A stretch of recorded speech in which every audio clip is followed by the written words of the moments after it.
भैया हरो राम राम। हमें बुंदेली चुगली से प्रशांत। और आज हम आप सब लोगों का जो परिदृश्य दिखा रहे बड़ा मलेरा के पशु अस्पताल को, जहाँ जे क्षेत्रीय पशु हितग्राही आए हैं, अपने अपने जानवर लिए हैं, कोई बकरी लिए है तो कोई कुत्ते लिए है। आज समय देखने जरा कितना हो गया भैया, 9:40 होने को है, लेकिन हमारे जो पशु चिकित्सक हैं वो यहाँ से नादारद थे। अब ये अस्पताल कोई चपरासी आ जाते हैं, बस वो खोल देते हैं। और हम इन पशुपालकों से जानते हैं। आप लोग कितनी देर से बैठे भैया? 8 बजे से बैठे सर। आपका नाम क्या है? संतोष हैरवार। कहाँ से आया? भोईपुरा से। भोईपुरा। आप क्या चाहते हैं? हमें चाहते हैं कि हमारा पशु है वो जब से मर रहा है वो उसको दवाई चाहते हैं। तो यहाँ कोई मिला आपको? जवाब थे कोई ना मिला। कितने बजे आए थे आप? 8 बजे। 8 बजे आए थे। अभी कितने बजे समय बजने को है? 9:40 हो गए। अच्छा, हाँ जी। अब आप अधिकारियों से क्या चाहते हैं?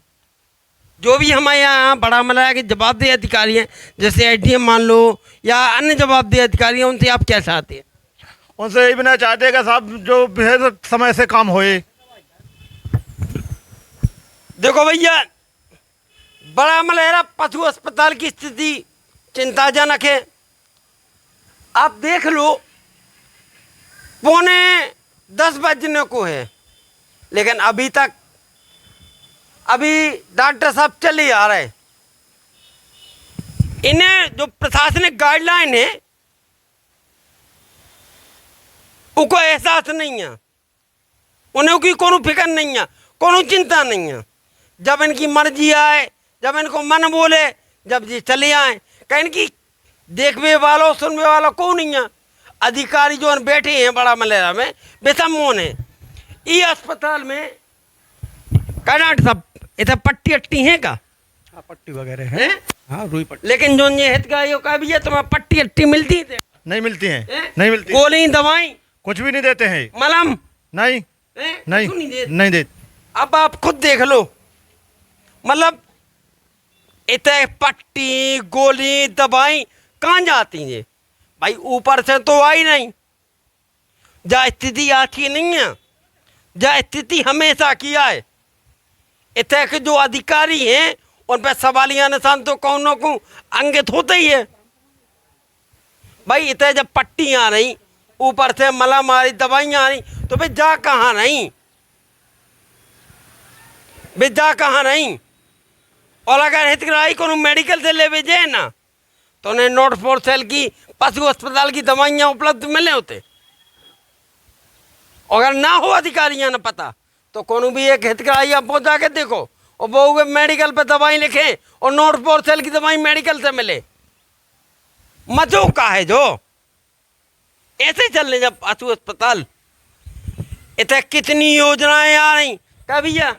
पशु अस्पताल से कितनी योजनाएं पशुपालन के लाने आप लोगों ने कोनो जानकारी है? कोई नहीं मिल रहा, कोई कुछ नहीं हो रहा। कह दादा आप लोगों ने कहा जानकारी है? कोई जानकारी नहीं हम लोग। हाँ, कोई जानकारी नहीं है भैया। योजना को लाभ की को मिलो? क्या डॉक्टर साहब लाभ ले रहे का, या डॉक्टर साहब के चाहते लाभ ले रहे? को लाभ ले रहा हो भाई? जो योजनाएं सरकार संचालित करती है, उन योजनाओं की जानकारी अगर क्षेत्रीय पशुपालकों को नहीं होगी तो इन योजनाओं का क्या मतलब? वो योजनाएं निष्क्रिय हैं। देखिए डॉक्टर साहब, आपके यहाँ के जो क्षेत्रीय पशुपालक हैं वो कह रहे हैं हमको किसी भी जो संचालित योजना है उसकी कोई जानकारी नहीं है। देखिए, जो समय समय पे हमारे विभाग में योजनाएं आती हैं, पशुपालक आते हैं, हम सबको बताते हैं। कैसे थे आप योजनाओं का प्रचार प्रसार करते हैं? मुख्यमंत्री डेयरी प्लस योजना में 2-2 भैंसें मिलने का प्राविधान है। हमारी देखो गाड़ी चली पंप नहीं, आपको पता है, लेकिन हमारे क्षेत्र में इसका प्रचार प्रसार आप कैसे करते हैं? इनको जानकारी कैसे लगेगी? गाड़ी के माध्यम से भी प्रचार प्रसार होता है। जितनी पब्लिक आती है सबको योजना बता दी जाती हैं, वो आपस में एक दूसरे को अवगत कराते हैं। पूरे किसान आते हैं, कई मुर्रा पड़ा प्रदाय किए गए, अपने 10 तो अभी आने वाले हैं पड़े, है ना। और कृत्रिम गर्भाधान की जानकारी भी दी जा रही नहीं है तो हमारे कृत्रिम गर्भाधान की अगर जानकारी दी जाती तो हमारे जो ये क्षेत्रीय पशुपालक हैं ये लोग देसी नस्ल की गायें भैंस वगैरह पालते हैं, अगर उनको कृत्रिम गर्भाधान की जानकारी होती तो क्या वो कृत्रिम गर्भाधान करके वो अपनी नस्लों में सुधार नहीं कर लेते? हाँ, इसमें थोड़ा टाइम लगता है। क्या? जैसे मान लीजिए कृत्रिम गर्भाधान कराया तो पहली पीढ़ी में 50% करेक्टर आते हैं और दूसरी तीसरी पीढ़ी में 72% तक करेक्टर आते हैं, तब वहाँ दुग्ध का उत्पादन उनके यहाँ बढ़ता है। नहीं तो इन चीज़ों की जानकारी इनको कैसे होती है फिर? जितने पशुपालक आते हैं हम लोग मतलब बाजार में तो अनाउंस नहीं करवाते हैं, लेकिन सभी किसानों को, जैसे एक अभी हमारी चल रही है योजना दुग्ध समृद्धि योजना, और एक चल रही है ये अपनी क्षीरधारा योजना। क्षीरधारा योजना में हम लोगों ने 4 गांव लिए हैं यहाँ मलहरा ब्लॉक में। रानीताल हो गया, बछरावनी हो गया, बमनौरा कला हो गया और भगवा हो गया। तो हम लोग कैंप लगा के पूरे किसानों को जागरूक कर रहे हैं। अभी तक आपने कितने किसानों को इसका लाभ दिया? क्षीरधारा योजना में हाँ। क्षीरधारा योजना ये है कि हम वहाँ उस गांव में निकृष्ट नाटों का बधियाकरण, वहाँ पूरा 100% टीकाकरण, उधर पूरे पशुओं में टैगिंग कार्य करवाना और नस्ल सुधार के बारे में गुणवत्ता ये तो होगा उसके कार्य। हाँ। हम ये नहीं पूछ रहे उसके अभी तक आप लोगों ने कितनी सफलता पाई इस कार्य में, इस योजना में? इस योजना में पूरा सर्वे कार्य चल रहा है। अभी पूरा सर्वे करा लिया गया है, कितने पशुपालकों के यहाँ कितने पशु अभी हैं और उनमें कितने मादा पशु हैं और उन मादा पशुओं में हमें कृत्रिम गर्भाधान कैसे कराना है, कैसे किसानों को एक वर्ष में, पिछले जो एक वर्ष है विगत वर्ष, उसमें बड़ा मलहरा क्षेत्र के जो पशुपालक है उनको कितनी योजनाओं का लाभ दिया गया बताइए? बड़ा मलहरा के पशुपालकों को लगभग 15 तो हमने मुर्रा पड़ा प्रदान किए हैं, ठीक है, और 10 मुख्यमंत्री डेयरी प्लस योजना की भैंसों 10 पशुपालकों को प्रदान की गई हैं और 2 SC ST वालों को प्रदान की गई हैं। SC ST वालों में 73,000 रुपये जमा होता है और सामान्य वालों में 1,47,000 रुपये जमा होता है। उसमें कितनी? उसमें 2 में से? हाँ, 2 भैंसें मिलती है उसमें।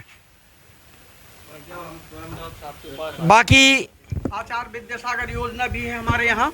आचार्य विद्यासागर योजना में बैंकें थोड़ा आड़े, ये बैंकें पशुपालकों को मुहैया नहीं कराती लोन। अच्छा, चाहे उनकी सिविल खराब हो, जो भी हो, तो उस हिसाब से वो काम सफलता में नहीं आ पाता है। हमारे दर्शकों को कृपया आप अपना परिचय दे दें। मैं उमाकांत तिवारी, पशु चिकित्सा क्षेत्राधिकारी, पदस्थ जिला मेरा घुआरा, यहाँ अतिरिक्त प्रभार में कार्य देख रहा हूँ मैं, और जो अपने कर्तव्य से मेरा आता है सभी पशुपालकों को सभी योजनाओं को अवगत कराया जाता है मेरे द्वारा। बहुत बहुत धन्यवाद सर।